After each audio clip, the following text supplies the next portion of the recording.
Good morning once again. Thank you very much for staying with TV3. This is NewDay and time to go to the newspapers and find out what they are saying because we already have the papers in front of us and my guests are also seated. Let me introduce them, then quickly we can go to what the various front pages have for us. Today, the 26th of November 2015. I'm in a hurry to go into next year. All right, so from my immediate left, we have Nana Fredia Ajiman Pambo. He's the executive chairman of Invest Pro and a financial guru, if I can say that. And then also my immediate right, we have Professor Clement Jidonu. He is the president of the Accra Institute of Technology, AIT.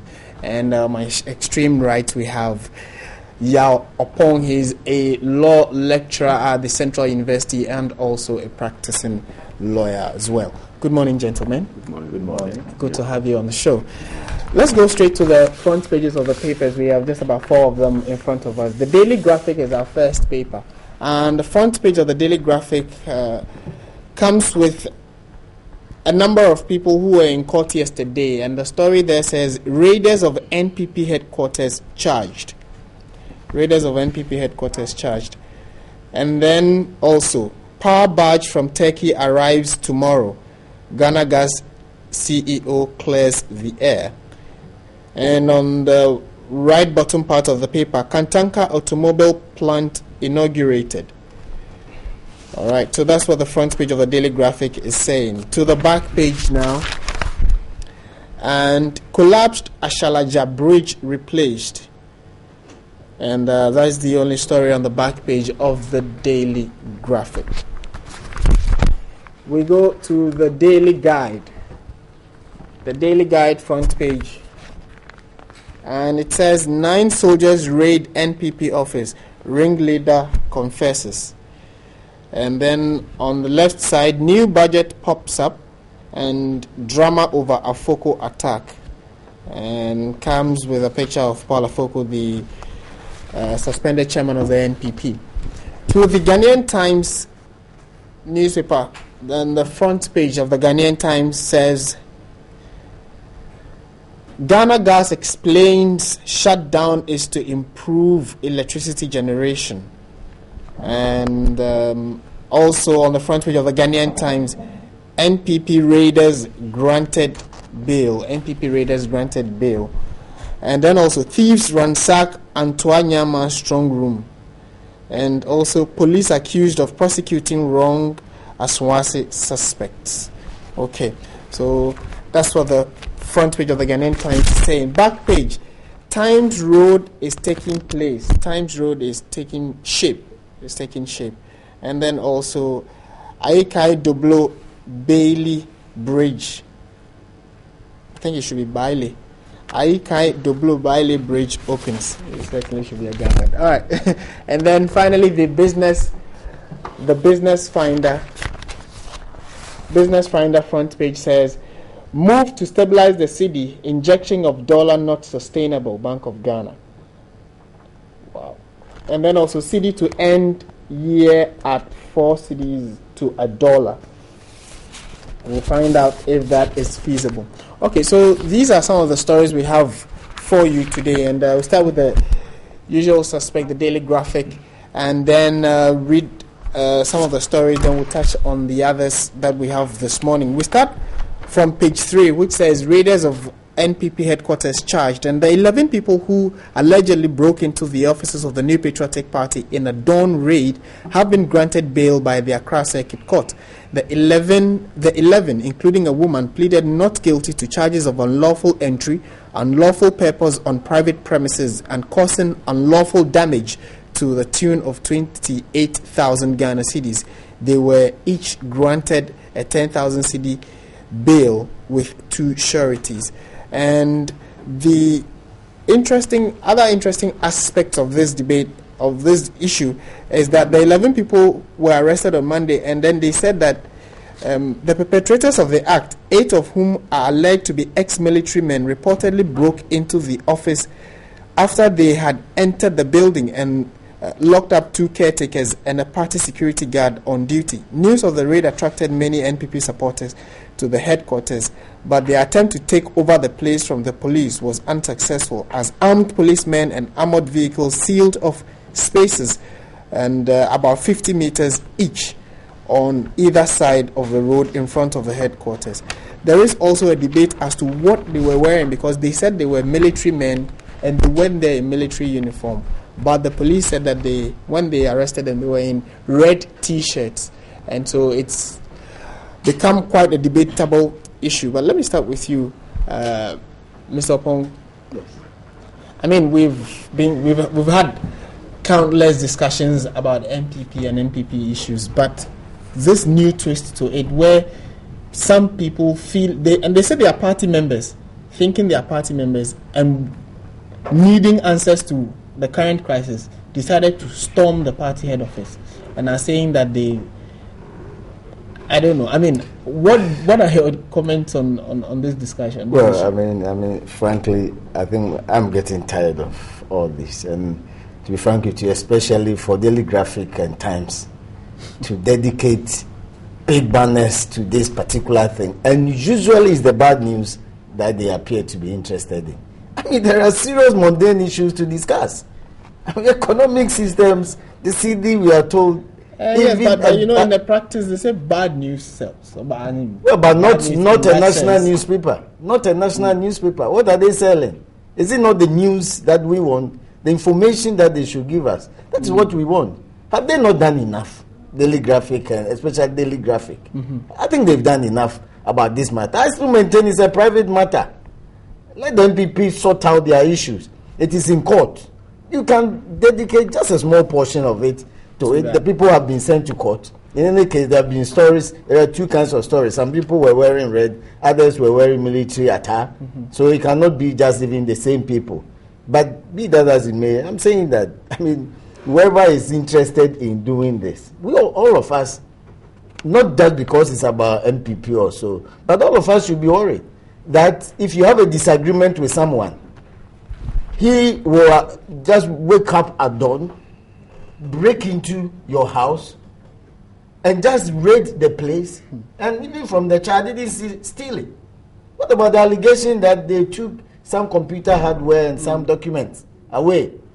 What about that? And we know that sometimes even the way the charges are fashioned out, the end result is that the person should be acquitted and discharged. We know about how some of these charges are drafted and crafted. So, well, I'm seriously disheartened. But the point is that the matter is in court.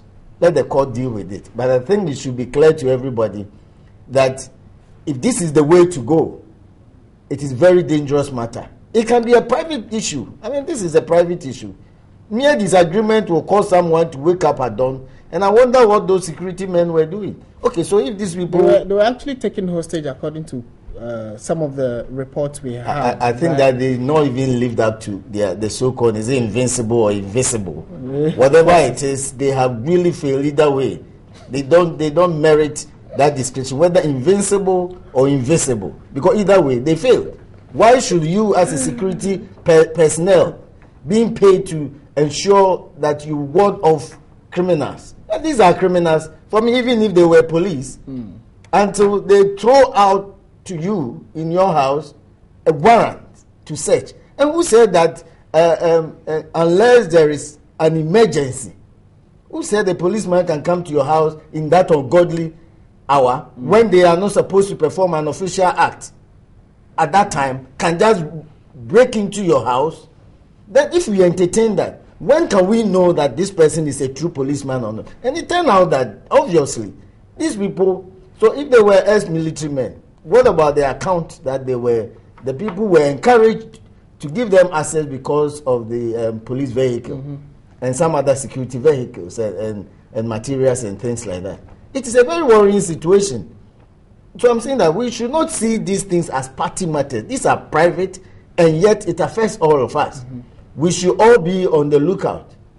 If you have a disagreement with someone, and this is what the person can do at dawn, and just rubbishes it and then says that, oh, I'm a party man, I just came there to wait. Well, they have pleaded not guilty, but for me, the criminal one doesn't really concern me. My point is people's reaction. And we see there sometimes, oh, the Ghanaian cannot even kill a fly. It is a lie. I mean, people can do wicked things. Blood may not be shed, but the fear alone, the intent and the motive, it's enough. These days, with all sorts of stories around our neighborhood from Mali and so on, we should be worried when we see people like this. How are we prepared to even ward off the people like this? Our security systems.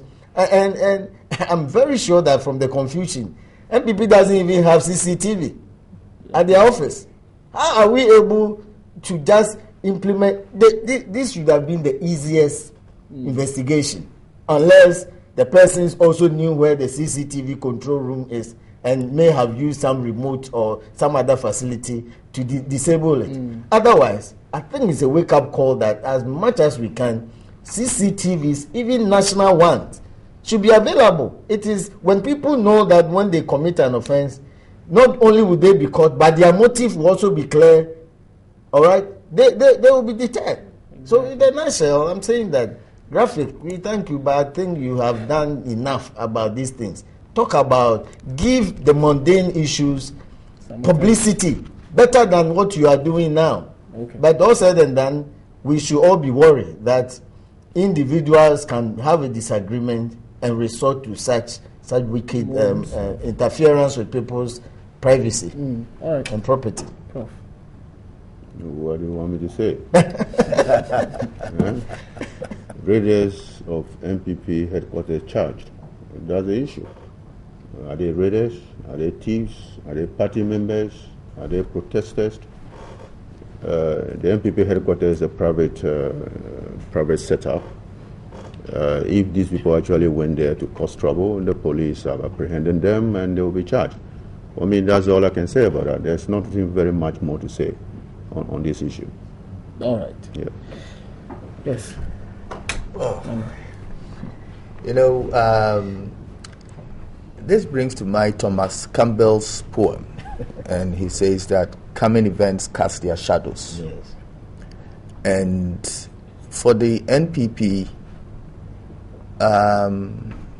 this plus other incidents that has happened certainly shows that there is a consistent pattern within the NPP, outside the NPP.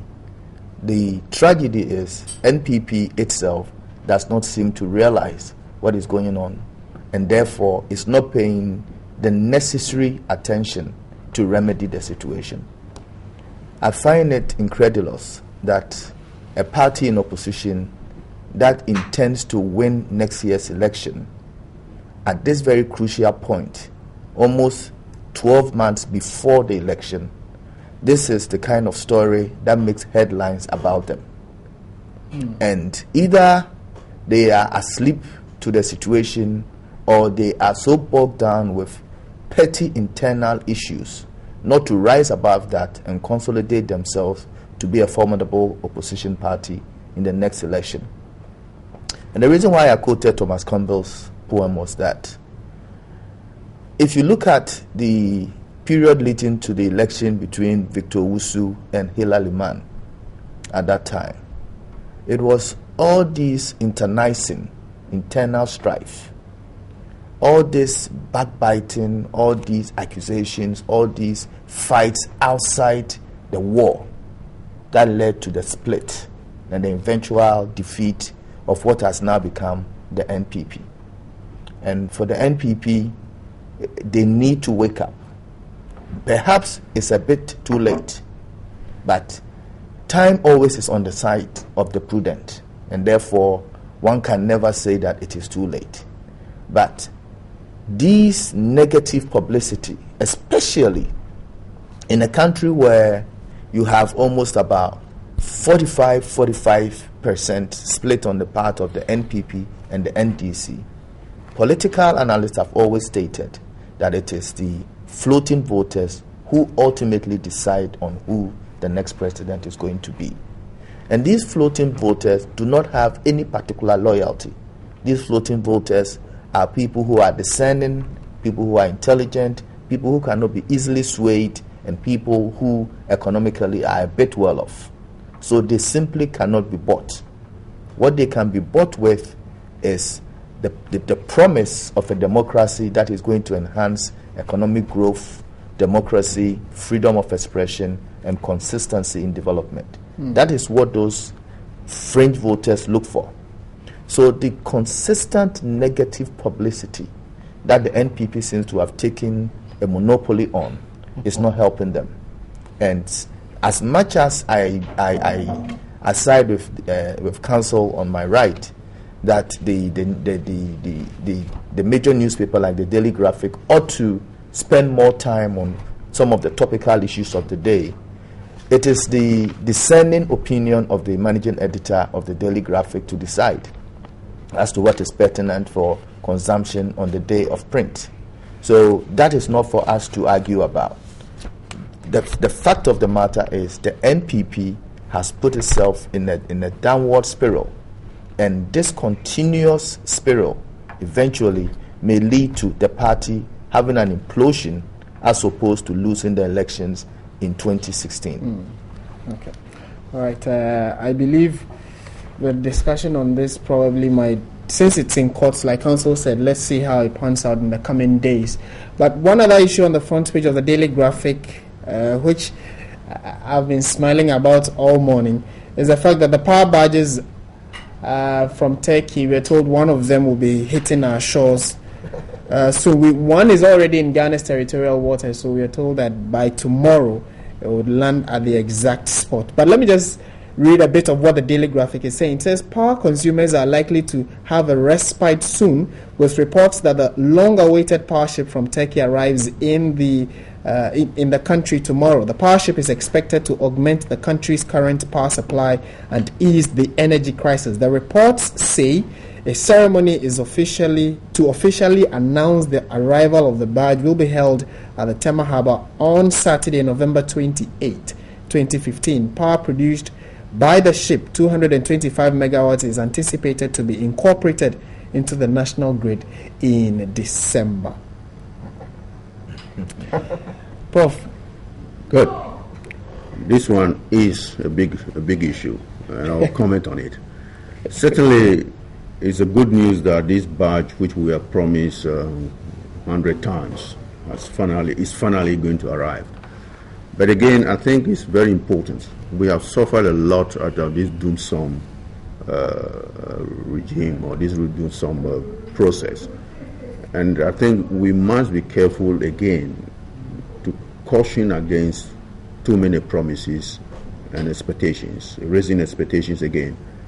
The paper said this barge have arrived, and in December it will be switched on. Is that correct? Yes. And then we get 225 megawatt into our system. Yeah. 250, not 255. No, 225. 225 into us in December. Is that correct? So in December we're going to have a good Christmas. You see, these are again promises. You see, these are promises. I think we have more promises than the power shutdown. Okay? If we have 20 power shutdown in our neighborhood, I think we have 40 promises that it will be resolved. Okay? This badge, there's a famous account saying that when you're in the chief's house and people are beating drum, and Nana was quoting some British guys. Is that correct? Let me quote local guys. When you're in the chief's house and they are beating drum, coming to the chief's house, you don't go to meet them on the way. You sit put. They will come to the house. We are sitting put. We are not going to meet this power badge on the way. If it's really coming, and when they switch it on, we're going to have 225 megawatt switch to our system by December. Mid this time, remember, 2 Decembers. We actually have a doom of 2 December. Is that correct? If this is going to happen, let it happen before they start making their promises again. I don't think it will be that swift that by December this thing will be resolved. This is just one. At least what we know is that the preparatory works at the harbour are 98% complete. Yes. So just on arrival, It's not. No. We've been there. Very and good. They told us that. You've been there. Yeah. Good. When you ask the Turkish people, they say, you guys, you can do that for your own consumption. Yes. We are the engineers. We just not bring this ship down here, switch it on, boom, everything. It doesn't work like that. So they should stop raising the expectations of we, the poor Ghanaians. They made so many promises. The badge is in, when he arrives, we'll say it. Then let them switch it on, let's say. Before they promise that by December we're going to have 225 megawatts into the system. But it is the good news because we have so many promises. But you see, this doing something we should not be taking lightly. It caused so much damage. Okay? For example, they said yesterday, the House didn't get a quorum. Is that what it yesterday? Parliament, yes. The House. day before as well. The day before, is that correct? Yes. And I was wondering, probably the honorables need to look smart. They are waiting for the light to come on in their neighborhood so that they iron their seats before they come. Yes, I was leaving the house now before my light came on. If I want to iron the shirt, I should have wait. Probably that's what they are waiting for. That's on a lighter note. But I said the doomsday is causing a lot of economic damage. So any step to solve it should not be taken lightly. With a lot of promises. See, we are ordinary people. When you say this thing will be switched on December, we have so much wahala over the years. You are raising expectation again. But I don't think this thing can be switched on in December, and then from December onwards, I think the president said recently that he had shifted the goalpost. Is that correct? Did he take into account this power badge arriving tomorrow? So that says that this one may do something, but I don't think it's good. It may do something, may not solve the doomsday problem overnight. But maybe that will be my take on that. All right. Nana. I don't know whether this is also related to the Ghana gas issue with the power ministry. No, it isn't. That is also a separate. You said they are married. Yeah, that is a married. Actually, that one, the issue is that Ghana Gas cut supply to Atwabo. I'm aware, but I'm saying that whether this. No. This one is not. This is strictly on the Ghana, power line. We discussed together. Yes, we can. And then also the fact that we did not. The problem, some experts are saying that the problem we have with doomsday, it is not an issue of capacity, it is an issue of finances too, especially buy gas or crude to power the machines that we have. So we can lump it all together in the discussion. I would like to start with the impasse yesterday between Ghana Gas and the Power Ministry. I think His Excellency the President needs to pay particular attention to this power minister. Recently in Kumasi, he went on radio and made a remark which was totally unacceptable for a minister to make of his party leader and his boss. And he didn't even receive a rebuke in public. He was left to go scot-free. Yesterday, the issue with Ghana Gas, as you very well know, is Ghana Gas says that a Mary plant intends to connect to VRA and test their plan to make sure that the 250 megawatts of electricity that they intend to pump to VRA to generate electricity is going to work. So Ghana Gas had to shut down the operations for about 3 or 4 days while Samari plant gets to connect. And then the power minister comes up with a concocted story, totally devoid of truth. And this normally will have gone without any challenge. But kudos to Dr. Sipayanki, somebody who I respect and have worked with in the past during the 90s. He came up boldly to say that this is factually incorrect. This is not why our increase in doomsday has our doomsday situation has worsened. It is simply because of these facts. And I think that is really, for me, the crux of the matter. This sensational, untruth attitude of politicians which seems to take center stage as opposed to dealing with facts.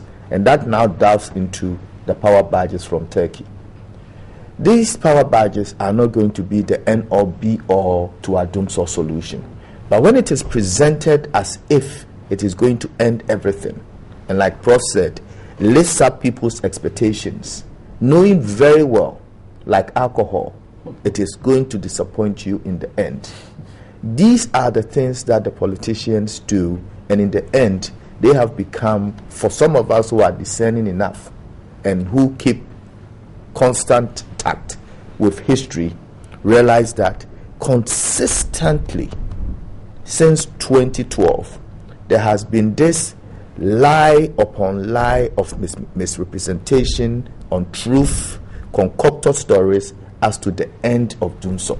Dunso is not just a situation of generating additional capacity.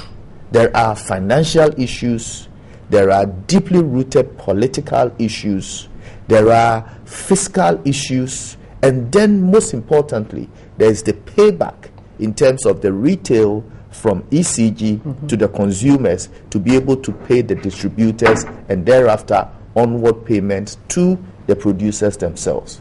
So you need to look at it from a holistic point of view, and that is why there's this projection towards privatizing ECG to make it much more cost effective and responsive, and to be able to generate enough payback for the additional stream of electricity that is coming on. These power badges are not cheap.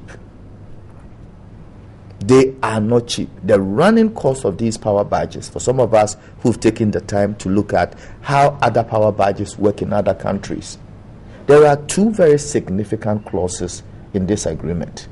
One is you will need to provide a certain sinking fund to the company, such that anytime at the end of the month, if they present you a bill and within a certain number of days you do not pay, they have recourse to that sinking fund to pay themselves. And in this case, for Ghana, it was $100 million, of which GNPC provided that guarantee. That is a sinking fund such that anytime you do not pay them, they have access to that. Second one is you are supposed to provide the fuel. Now, even if VRA and other companies in Ghana have been complaining that they are not getting the financial support from the government to buy the fuel, what is there to prove that government will be able to provide the fuel for these badges? And that ties into a clause with these badges, such that anytime they are supposed to work at, let's say, 100% capacity based on, let's say, 20 gallons of fuel. If you give them 10 gallons of fuel, that means they are going to be operating at a 50% capacity. But they are going to charge you for 100% capacity, because that is how they intend to operate. So there are very deep fundamental financial issues with these badges. It is not just getting a huge generator that sits out there and churns out electricity. And sometimes what worries me is what our members of parliament, especially those in opposition, what they do. Whether they understand or whether for the sake of the comfort that they enjoy within the parliament, they have become so complacent and decided that these are things that Ghanaians should swallow. One would have expected that the opposition party in parliament will have raised significant issues, galvanize the country to really question and prosecute the kind of contract that we are getting for these badges. But it takes people who are discerning enough to go out of their way to do the necessary research. Yes, they may come out and say, we've discussed it, but it is not enough. Because if they had discussed it ad nauseum, the matter wouldn't have left to the powers that be to draft some of these contracts that in the end become so inimical to the interests of the state and the people who have to pay for it. At the end of the day, it's ordinary people like you and I who will be paying for these power badges. For the minority, at least some level of opposition was raised because they wanted the question is, it is not enough. Okay. For example, the IMF, the clauses that the IMF has given us in providing this mega 900 and something million dollars to us, which is not even paid in one volume, but it's going to be paid in tranches of 330 million a year. And what people don't realize is that the dictates of the IMF finds its way in the policy direction of the budget, as in increasing withholding taxes from 5% to 15%, our infantile stock exchange, which is still yet to be able to perform well before capital gains tax, now increasing it to 25%. How am I, an investor, having 1 million Ghana cedis, Why would I invest in the stock exchange when I'm going to lose 25% in capital gains tax? Why wouldn't I buy treasury bills when I'm not going to pay any taxes on that? Why would I want to do business on the table when I'm going to pay 15% withholding tax? Why wouldn't I always find a way around that? So what I'm saying is, most of these taxes that are coming out, if you look at the direction of the IMF, is always tax tighten fiscal policy in terms of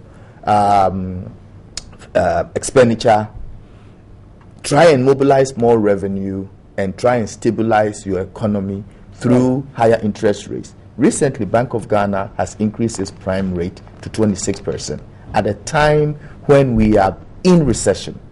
One would have expected that if the government was prudent at a time like this, this is the time to offer tax incentives through the budget, through fiscal policies by the Bank of Ghana to at least jumpstart the economy. So for me, like Prof said, I would wait to see what these so-called power budgets would deliver and see how government's response to the financial challenges would be before I will even comment on it. Be that as it may, the infrastructure that needs to receive these power badges in order for them to be operational are yet to be completed.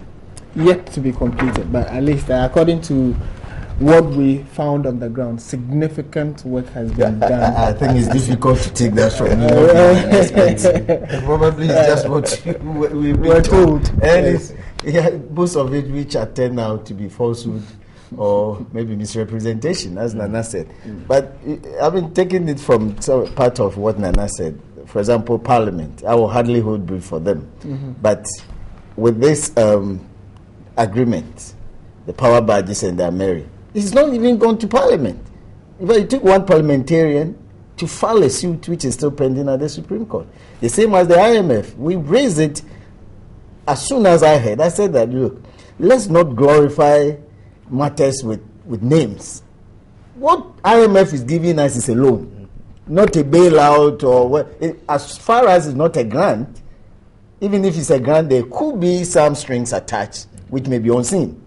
So as far as I'm concerned, the IMF thing is a loan, and under our laws, Article 181 in the Loans Act, it has to receive parliamentary approval. Initially, I spoke to one of the senior members of MP. He said, "Oh, it doesn't." Recently, I've heard he, in particular, lamenting that particular contract has not come to Parliament. So as we sit here, it is only bits and pieces that we have picked up. I'm amazed at the specifics that Nana has referred to. Probably Nana is more privileged to have seen it, but I'm saying that no member of Parliament has officially seen what is contained in the IMF loan agreement. And we sit here, nobody cares until, and you see, it happened in the past. Faro Atlantic, Balkan Energy, the same thing as this. People ask that these agreements should receive parliamentary approval. It never went to Parliament. Then when there was a new Pharaoh who didn't know or didn't care what Joseph did, now determined to cancel the contract. And the Supreme Court has held that, yes, if any of these agreements don't receive parliamentary approval, and I'm speaking to those investors as well, no right passes, we will enjoy the benefits, but we will not have to pay. Of course, as a turnout, it has always been, there is a dispute resolution at an international agreement tribunal. So Balkan Energy went back, and they said that, well, Ghana will have to pay them for the work done, quantum merit. You understand? But at least we have precedents, including the Martinamidu Waterville one. Here they have also gone to international arbitration. But we have these ones that clearly state that all these contracts, if they don't comply with Article 181 and the relevant provisions, they are void, and it doesn't matter whether or not we have received a benefit for it. Because non-compliance with the constitutional provision must receive the harshest, if you like, form of punishment than even non-compliance with any other law, as the court has said. So, but we sit here, no one is bothered. The people in this country, inside Article 41, say we should combat waste and corruption. Perhaps what we are talking about here may not even be enough. So there's at least a case pending, but people careless. Even there's also information that the Chinese loan, which Tuabo is established, has not also received parliamentary approval, almost 4 or 5 years. And then later the investors, but of course now, as I said, they have been emboldened by the fact that almost all these agreements, though they say that it will be interpreted and guided and in fact operate under the laws of Ghana, when there is a dispute, we go to international arbitration. I have found time to write about this thing. That is the bane. So now they don't care whether or not they will comply with these agreements. And why, when we go to that international arbitration, why don't we tell them that the agreement itself should be operated under the laws of Ghana? The laws of Ghana, especially the constitution, says that if there is no parliamentary approval, it is null void and no right passes, no money should be paid, no benefit. If you receive the benefit, too bad. Its effect on investment is not difficult to find, but if you are an investor, you must also obey and comply with the laws of Ghana, first of all, before you commit yourself in terms of your shareholders' resources and funds. That's important. Then again, I have always said that, look, for me, the only reason why we are in Dumso, as Dr. said, and not just even the expert, Setepe himself, and I'll always quote him. This is what he told the IMF, that erratic gas supply is the reason why we are in Dumso. And it doesn't mean that the world has run out of gas. It's still one of the cheapest commodities, even now. It is just that we don't want to. And I won't say we don't have the money. We don't want to get the money or take the money to go and buy. And I've said this since 2013 because ending Dumso earlier than 2016 doesn't make political sense. It doesn't. To the managers. How do you mean? Oh, well, I mean, even recently, it was said that if people think they are going to use Dumso for too bad for them, because to be resolved. And I've said this since 2013. We've been told that we have short memories. We will so soon forget about the people who have died at these hospitals, the people who have lost their jobs. We will forget about it.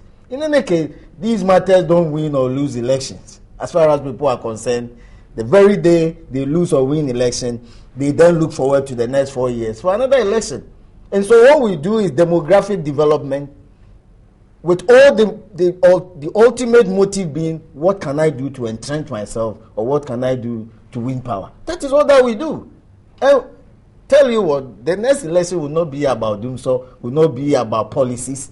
It will be about who is victimized, who is not able to sort out his internal matters, who is not able to get the attention of people because of where he comes from. Market.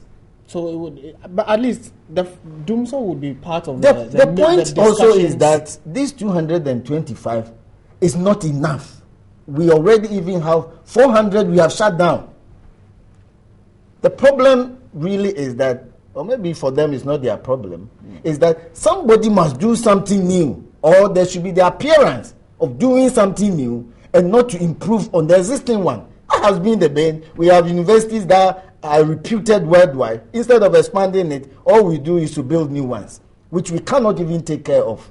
But it's because those did it, or they did ABCD. This is what I also did. Because they have measured what they think is the level of our competence, that word again, or the level of our intelligence, and match it against themselves. So I say that I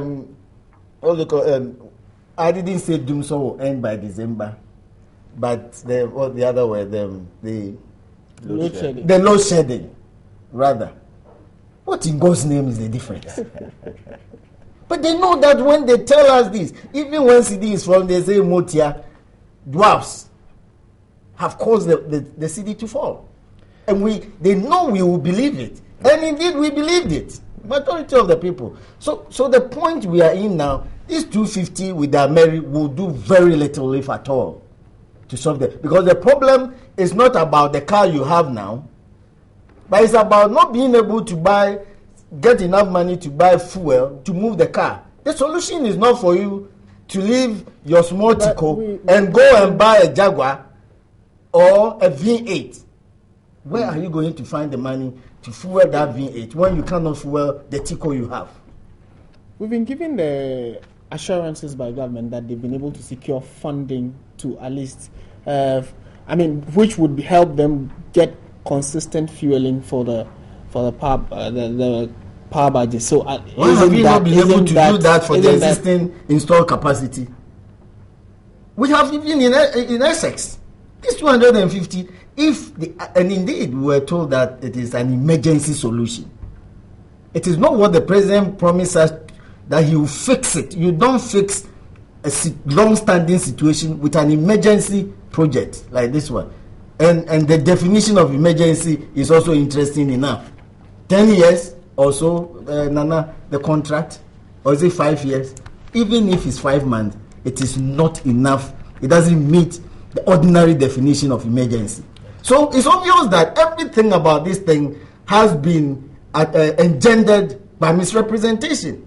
Either a ship didn't sink, but only the facilities meant for Ghana sank, whether there's an act of God or force majeure. And these things have, but yesterday, to be frank with you, I was really dismayed that Ghana Gas told us the truth. Because I thought that they will also peddle falsehood to tie in to what the Minister of Power's ministry said. I was dismayed. Of course, in a very sarcastic way anyway.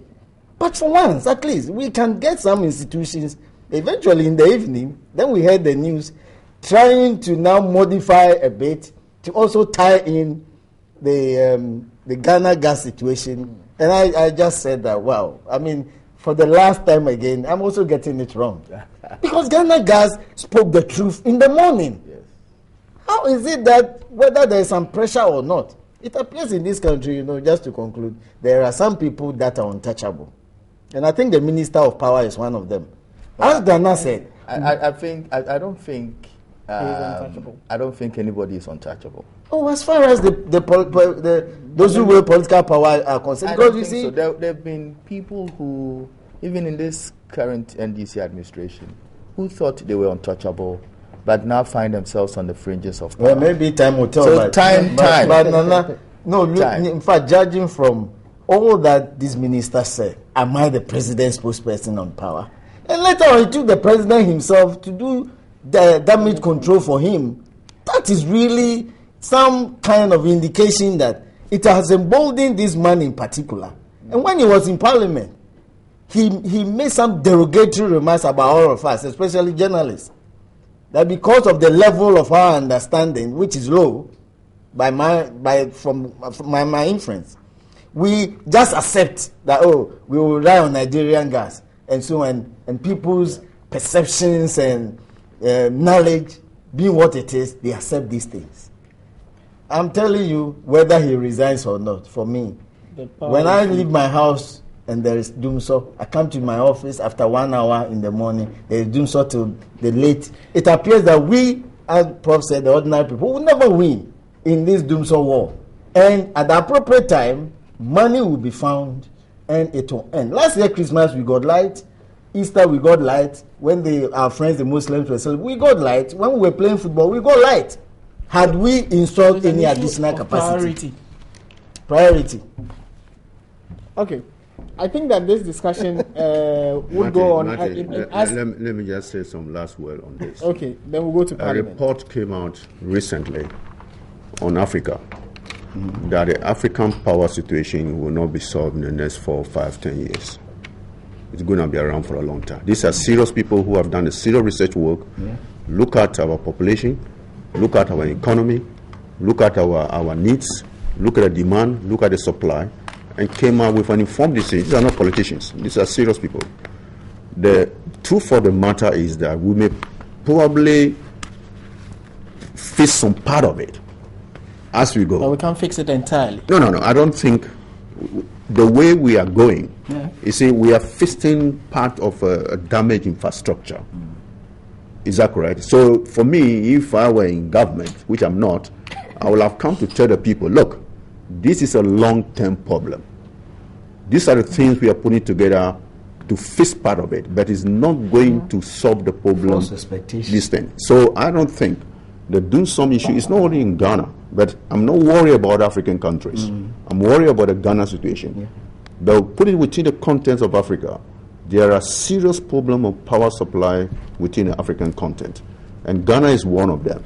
But it's one thing making all kind of promises, ministers speaking across purpose. Sometimes I wonder if they really know what this problem is all about, whether they have scoped it, whether they have analyzed it, they know exactly how to resolve it, or they are murdering themselves through it. The impression I'm getting now is that, for example, recently the minister said something happened in Takoradi is a game changer. Is that correct? Which of the ministers? Well, I think he's a power guy, you see. And then they wrote a speech for the president. That's another thing too. You see, president can be as good as his advisors. Yeah. Okay? They wrote a speech for the president, which said that the gas is now a game changer. And we comment on it. I don't know whether it's going to be a game changer. That's a long time ago. The game have not changed yet. I'm not saying that this president and his minister is for lack of effort. That would be unfair to say that. I think they are doing everything possible to fix this problem, whether in the short term or the medium term. I'm not sure about the long term. But the issue is that I'm not sure whether they actually know the scale of the problem and how to actually fix it, and then come and tell us the truth about it. Look at this cartoon. There's a cartoon in Daily Guide. You see everybody is telling lies. Is that correct? Yes. This one, Doomson, Terminator, you lie man. You too, you be lie man. All these kind of things. You see?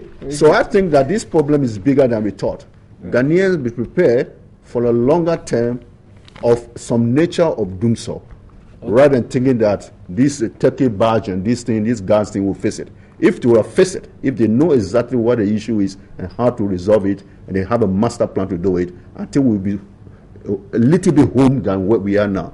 Right. So I think we're better prepared for this rather than getting these gimmicks of the game changer and this is going to change it. I think it doesn't do well for the president. Right. Yeah. And we go to Parliament. Yesterday there was some level of drama in the House of Legislature, and what it is that it ties into the financial issues, and then from there we'll go to what the Business Finder is saying. So the finance minister read the budget, and then Parliament was supposed to start debate on it in the House on Monday or Tuesday or so. But as it's been reported today, the minority NPP's members of Parliament yesterday raised serious questions about a new budget statement that had been brought to replace the old one presented in the House by the Minister of Finance, Seth Tekpe, on Friday, November 13. Debate on the budget was supposed to have started yesterday, but the minority members were very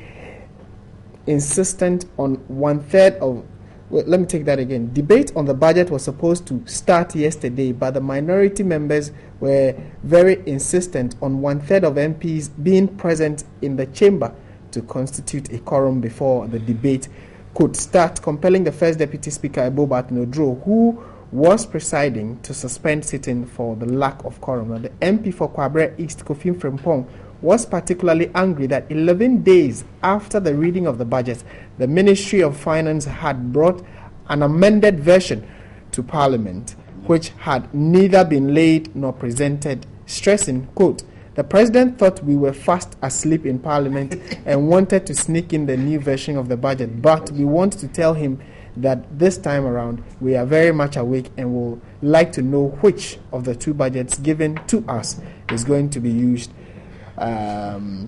for the debate." I'll start with you, Counsel. Yes, I think that's a direct inference from what the President said. That if the minority... Has it come back to bite? Well... the government? Well, probably so, but then they should also be careful. But I have always prayed, I hope one day God will listen to me, that we should get a president who is not affiliated to the party that has majority of members of Parliament. In Parliament, that is when we will see real democracy in practice. All right? When people say that, it will grind government business, I don't share it. If you are in Parliament and you know the reason why you are there, and that you are not even part of the government as a member of Parliament, unless you are also a minister, in a way, then that I will accept it. But then you see members of Parliament rather defending, sometimes on their blind side, a government policy.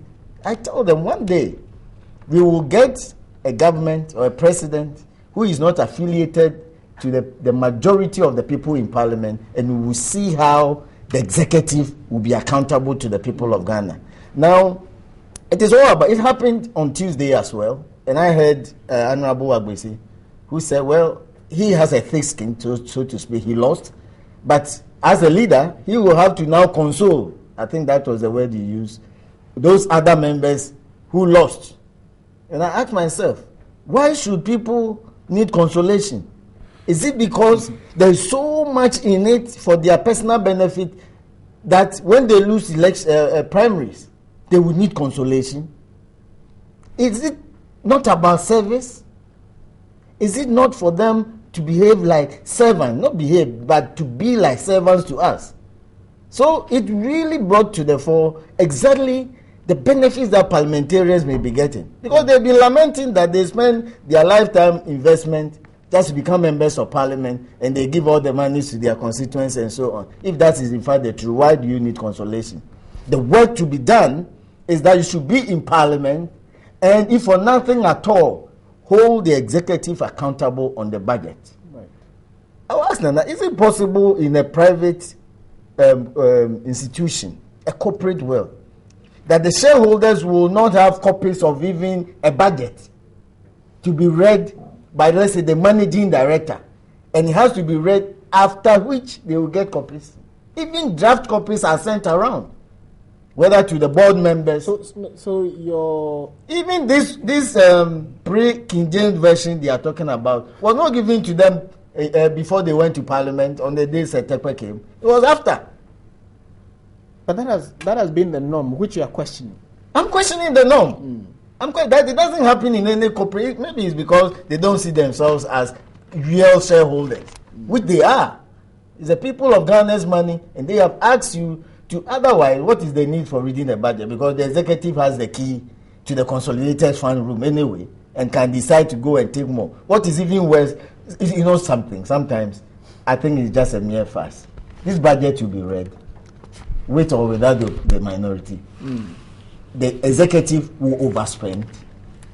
They will not come. Promise not to. My brother, we heard that in 2012. The worst, one of the worst, I think it's even the worst overspending happened in 2012, 2013, 2012. Before we had received serious assurances, we were asked to rely on those assurances to our detriment. It turned out that, well, we shouldn't have relied on it. At least this time they said they will tighten their belt, they will be disciplined with their spending in an election year. Next year by now, or maybe later than now, we'll sit here, or at least you will tell me. And I can tell you, I'm not being a doomsayer or whatever, but I'm telling you that we will overspend.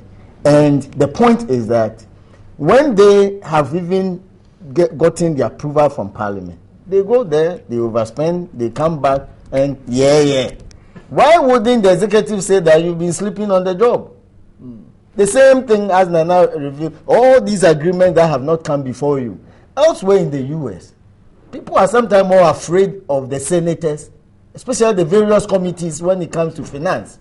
You know the instructions they gave to this Swiss bank, and they had to quickly pay over $1.2 billion because they said they facilitated tax evasion by U.S. companies. People just rushed to, and they went and paid. Why is it that in our case, the supervisory role of Parliament is hardly seen? You should be able to order both the investors and the Ghana Gas that if they don't bring the agreement for consideration, they should cease operation. And they have the power to do so. In fact, Parliament has even the power to veto a minister, and the minister can be dismissed. Parliament has that power under the Constitution. So when all they do is to lament, especially in public, I have very little sympathy for them, and no wonder that then the chief executive of the state will say that I'm very sure, and even more important, not about the fact that they are sleeping, which they themselves are now saying that this time around we are awake. A tacit admission that you have been sleeping on the job in the past. That's why I totally agree with the president. Yeah. I totally agree. That isn't sleeping. And worst of it is that because he doesn't even think that they deserve to be in Parliament. When you mentioned the game changer issue, this game changer, actually, the remark was made by President Mahama when he inaugurated the Atuabo gas plant. And even the Buidam. And this Atuabo gas plant, at that time, it was touted to come on stream, produce 180,000 metric tons of LPG, and our annual consumption is 240,000 metric tons. So this Atuabu gas was supposed to give us about 70% of our total needs. And then the president said that this will also affect our microeconomy because it will replace the dependence on crude oil, and therefore we don't need to have all that. But the issue is, later in the game, today, Atuabu hasn't lived up to his billing. $1 billion in terms was spent as a Chinese loan. At least we are told. We don't have any members of the opposition screaming at the top of their voices, going to the Supreme Court, standing in Parliament every day demanding answers. So if the president says that the minority has been sleeping, I totally agree with him. I think this opposition party of the NPP in this current administration, with all due respect, has been very, very unresponsive in terms of some of the major issues that has faced the economy, from the IMF to Dumsor to Chinese loans to Galamsey to the economy to the depreciation of the cedi.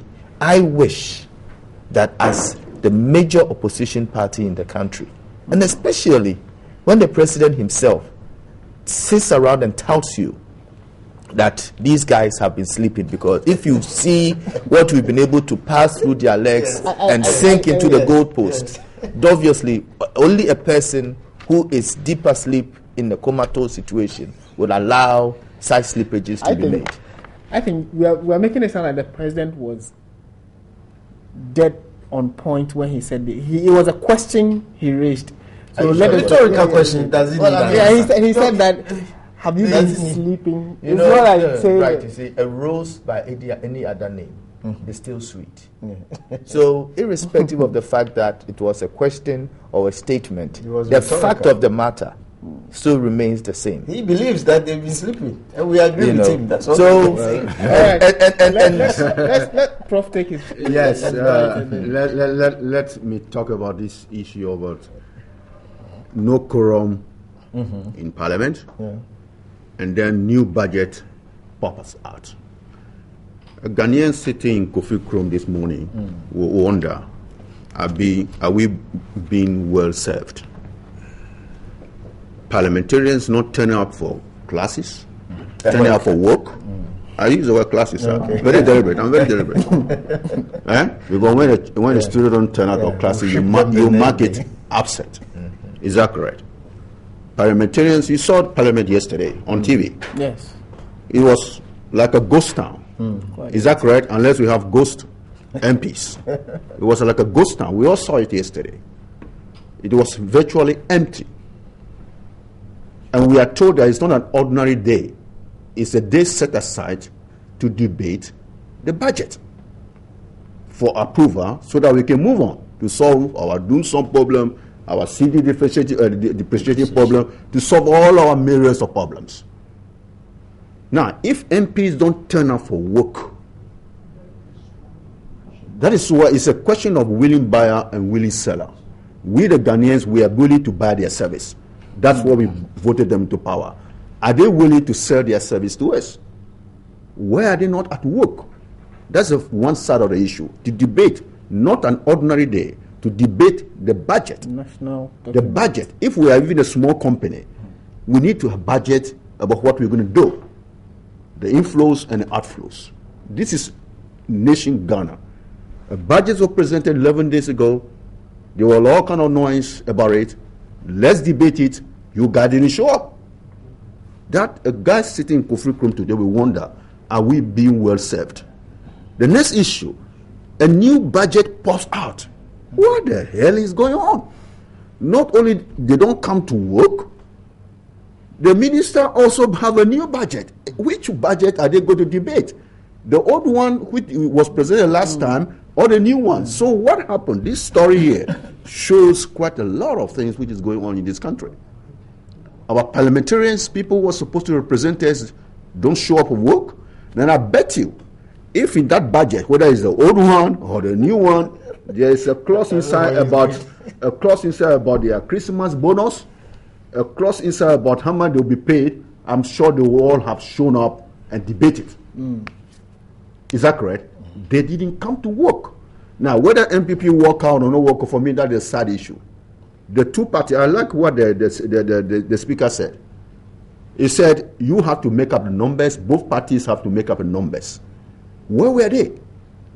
Like I said, were they waiting to iron their seats because of doing so, because of this thing? Was it because some people who are doing some cleanup after the NDC primaries?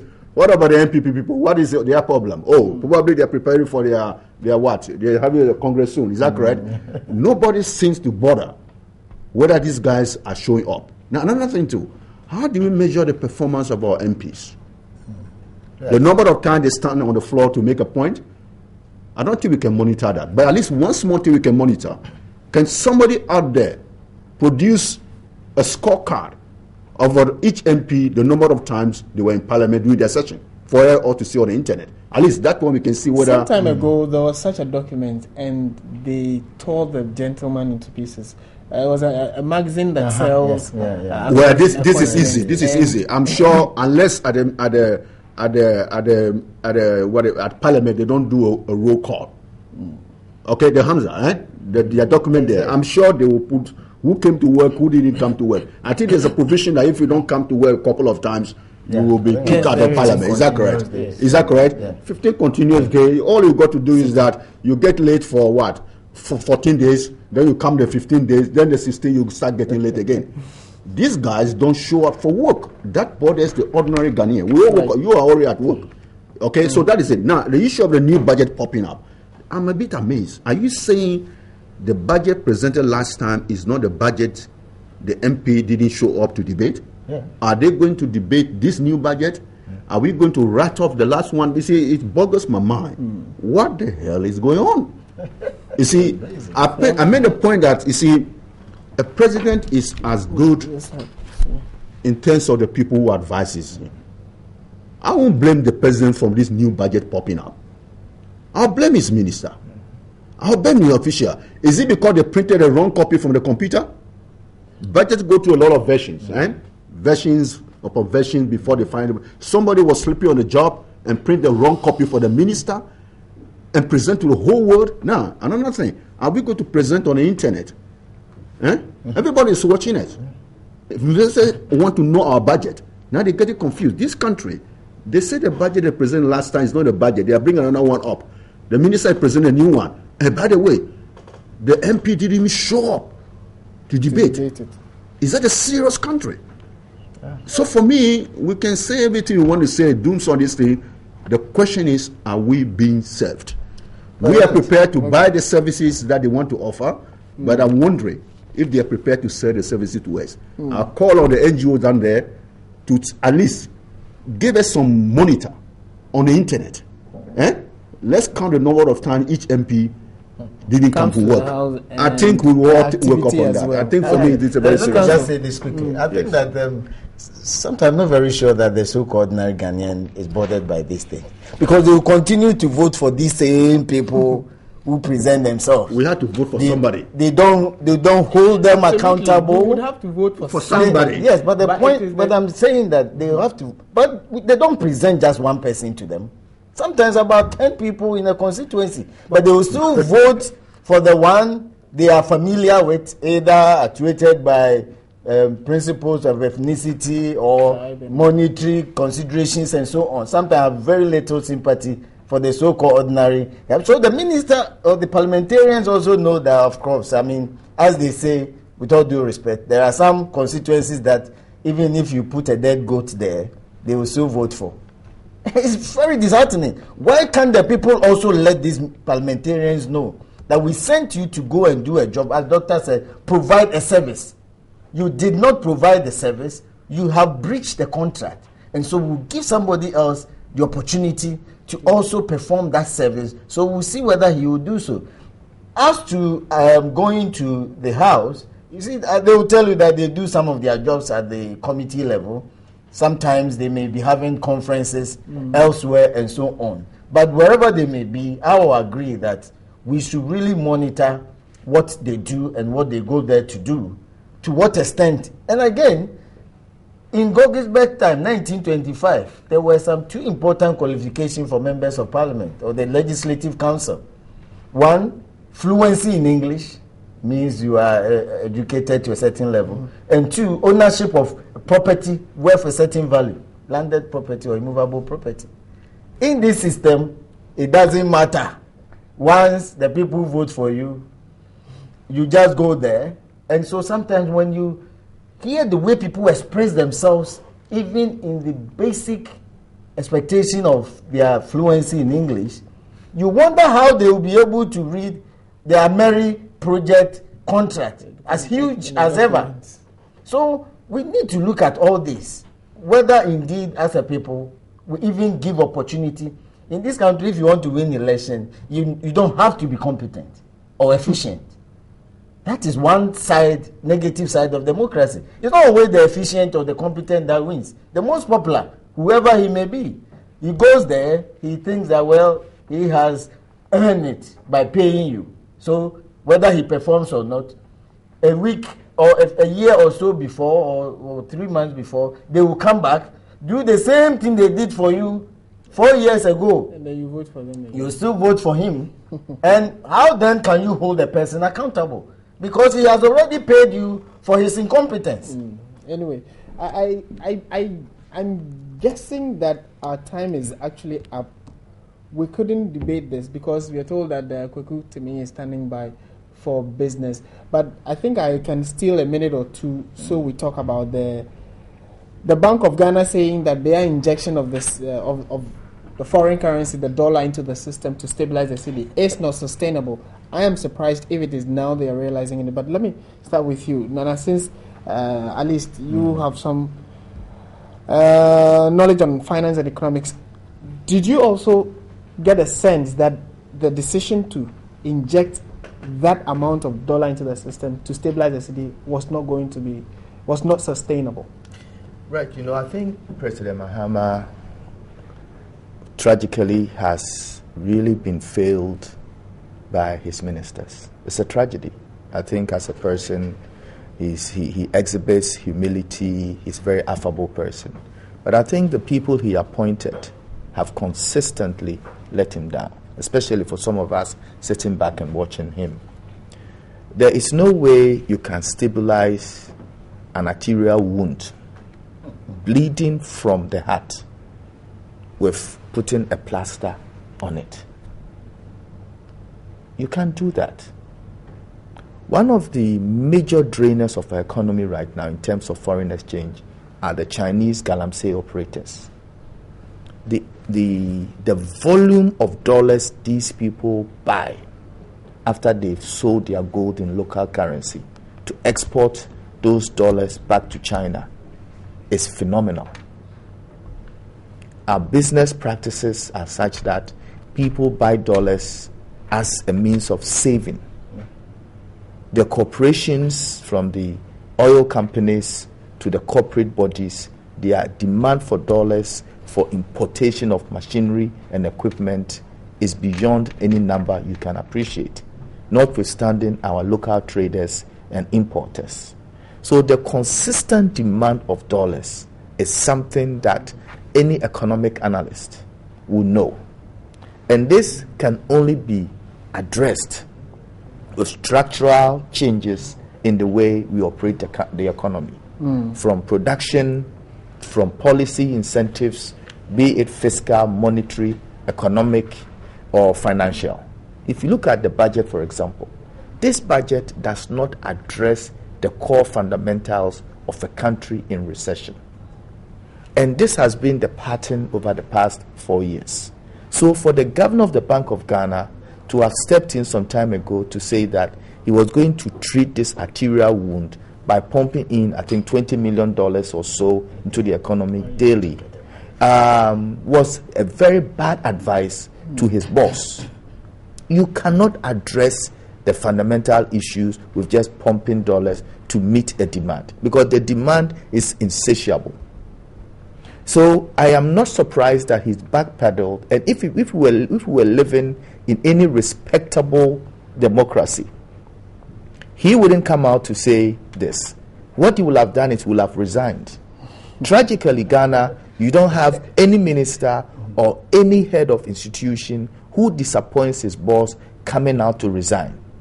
The power minister right now is dying and changing his position and saying that he didn't say he was going to end Doomsor, but he was going to end load shedding. So I think Dr. Wampa, it is embarrassing for him to come up. This is something that even a first-grade person at the University of Ghana will have realized, and this is something he shouldn't bore us with. I'm being battered to One stop. second. It's also business, so you should take a cue from us. Now, I agree with Nana in part when he says that the president has been disappointed by his advisors. But I think that he has made them feel that they have security of tenure. Somebody like the Minister of Finance, the president said about 1.5 years ago that some of the party members were even convincing him to dismiss him. Right. Why are some of these ministers who are obviously not performing have the belief that they have security of tenure? And that is also to blame. I think he should just, and especially when we were told that they had checklist of those appointees who were doing well and who were not doing well.